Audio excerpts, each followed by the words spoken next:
you have to stab down and stab back up, but you don't have anything to stab back up through because you don't have any seam allowance there. And so you'll see I tend to use my thumbs like this to be able to make sure that this has not started to slide backward this way and is held in place. Because now what I'm going to do is flip the whole thing over. That's the only pin that I put in with the placket on top. Otherwise, I shift over so that the shirt is on top.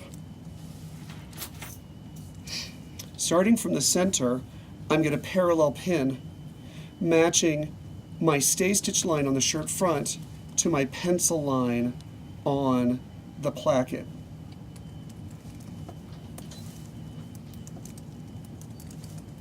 Is this first pin matched to a notch on the placket?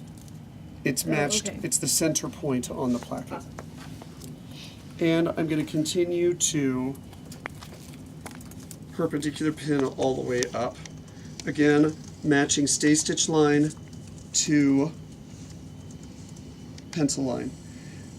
Kristen, come get a close-up of this. Okay. Because I say matching, but if you look really closely here, you can see I'm using the stay stitch line as a barrier, essentially, as a fence. And so the pin is actually not coming up through the stay stitch line, it's coming up just on this side of the stay stitch line, so just into the body of the shirt. And I'm making sure to adjust accordingly. So I'm stabbing down on just this side of the stay stitch line, matching it to my pencil line. And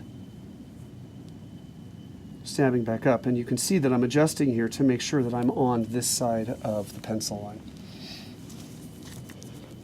We need to get you a GoPro for and put it on your head. Oh God, that would be very funny. And my hands are so shaky this morning. Not the easiest thing to do. And you can pause for a second if you want, Kristen. Well, I lost a little bit of it, so okay. Could you just review what you've done up until right before you cut it? Right before I cut it. Before you cut the placket line. So we took the, we generated, first of all, a fake shirt front, which is nothing more than a scrap of muslin that has a line drawn down the middle of it.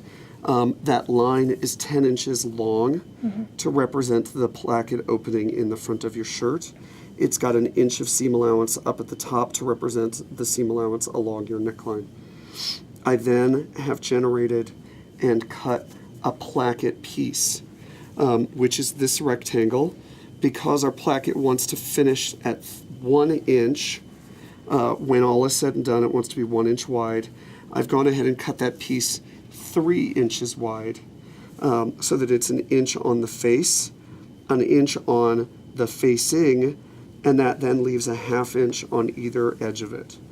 You can then see that I've taken the placket, I've designated one side as the wrong side, one side as the right side. On the wrong side, I've chosen one of the two edges, it didn't matter which one. I've measured in a 1/2 inch and marked that line for the entire length.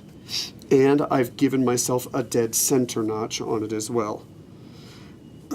I then turned it over so that the right side of the placket was up.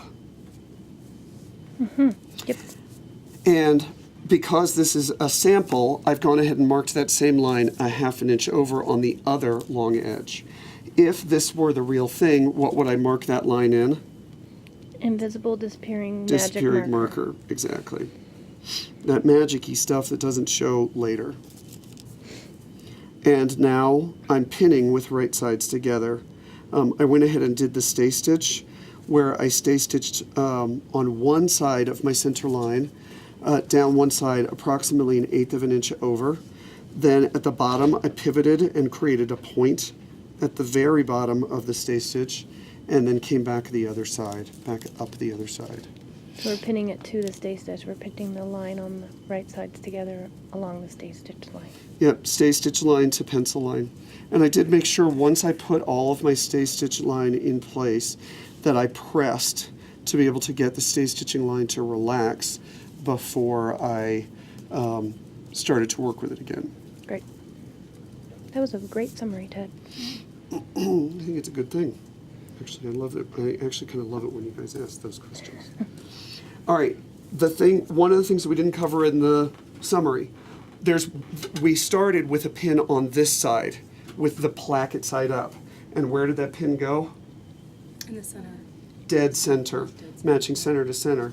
Then we flipped over and did all other pinning from this side. Why did we do that? Take a look when I pull the whole thing, because you know the whole thing started out like this, right? When I pull it out into a flat line, look at what happens down here. All of the excess fabric gets shoved down into that middle point. In the long run, if you elect to stitch from this side, you can't see